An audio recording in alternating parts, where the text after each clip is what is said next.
تو مسجدیں صرف اللہ ہی کے لیے ہیں، تو لہٰذا وَإِنَّ الْمَسْجِدَ لِلَّهِ فَلَا تَدْعُوا مَعَ اللَّهِ أَحَدًا، تو لہٰذا یہ جو ہے ہمارے سامنے جو ہے قرآن مجید کھلا ہوا ہے، تو لہٰذا اور یہ کہ مسجدیں اللہ ہی کے لیے ہیں، تو اللہ کے ساتھ کسی اور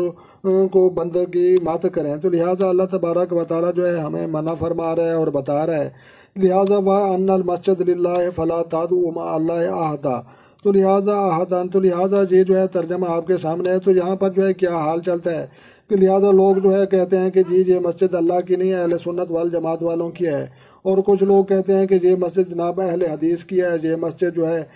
یہ حنبلیوں کی ہے، اور یہ مسجد اہل تشیع والے لوگوں کی ہے، اور یہ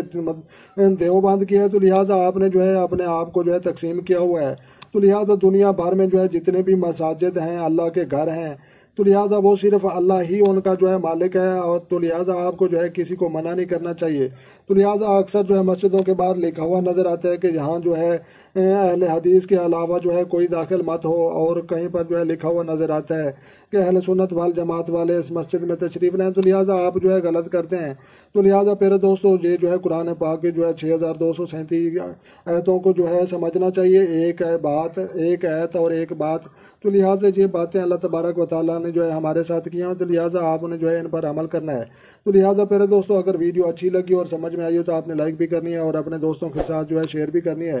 تو لہٰذا ملتے ہیں کسی نیکسٹ ویڈیو میں، تب تک جو ہے دیکھنے اور سننے والوں کو میری طرف سے السلام علیکم ورحمۃ اللہ جناب۔